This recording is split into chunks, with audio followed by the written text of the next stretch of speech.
Johann Heinrich Daniel Zschokke was a German, later Swiss, author and reformer. Most of his life was spent, and most of his reputation earned, in Switzerland. He had an extensive civil service career, and wrote histories, fiction and other works which were widely known. Biography. Youth and early career in Prussia. Born in Magdeburg, Prussia, he was educated at the monasterial school and at the Altstarter Gymnasium there. He ran away from school at 17, and spent some time as playwright with a company of strolling actors. Later, he studied philosophy, theology and history at the University of Frankfurt, where in 1792 he established himself as a private docent. While a private docent, Zschokke created a sensation by publishing the extravagant novel Abellino, Der Grosse Bandit, modeled on Schiller's Die Räuber, and the melodramatic tragedy Julius von Sassen.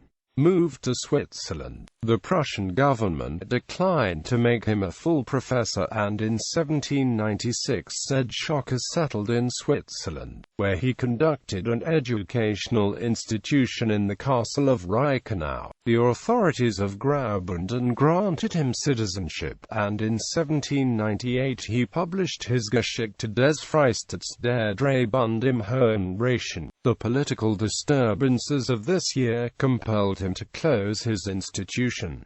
Civil service. He was, however, sent as a deputy to Aarhus, where he was appointed president of the educational department. Soon afterward, the Helvetic executive directory sent him as government commissioner to Unterwalden for the purpose of restoring tranquility. His authority was ultimately extended over the cantons of Uri, Schwyz and Zug. Zschokke distinguished himself by the vigor of his administration and by the enthusiasm with which he devoted himself to the interests of the poorer classes of the community. In 1800, he reorganized the institutions of the Italian cantons and was appointed lieutenant governor of the canton of Basel. Zschokke retired from public life when the central government at Bern proposed to re-establish the federal system. But after the changes effected by Napoleon Bonaparte, he entered the service of the canton of Aargau, with which he remained connected. Writings. While Zschokke appeared as one of the most distinguished and energetic public men in Switzerland, he still found time to cultivate his favorite literary pursuits, and it is chiefly by his numerous writings, historical and fictitious,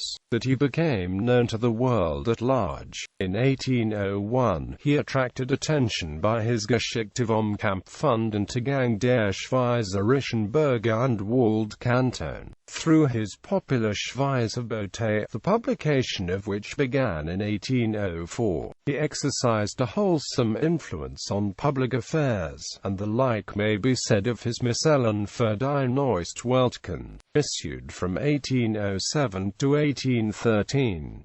In 1811 he also started a monthly periodical, the Erheiterungen. In addition to his 1801 work, he wrote various other historical works, among which are Jubiläumsfragen und zur Geschichte unserer Zeiten des Schweizerlands, Geschichte für das Schweizer Volk. Zschokke's tales, on which his literary reputation rests, are collected in several series: Bilder aus der Schweiz, Ostgewalt-Novellen und Dichtungen. The best known are Adric im Mus, Der Freihof von Aarhus, Aller Montard, Jonathan Frock, Clementine, Der Creole, Das Goldmische Dorf, and Meister Jordan. In Studien der Andacht, which was widely read, he expounded in a rationalistic spirit the fundamental principles of religion and morality. Eine Selbstschau is a kind of autobiography. According to the 1911 Encyclopedia Britannica, Zschokke was not a great original writer, but he secured an eminent place in the literature of his time by his enthusiasm for modern ideas in politics and religion, by the sound, practical judgment displayed in his works, and by the energy and lucidity of his style. An edition of Zschokke's selected works, in 40 volumes, was issued in 1824–28.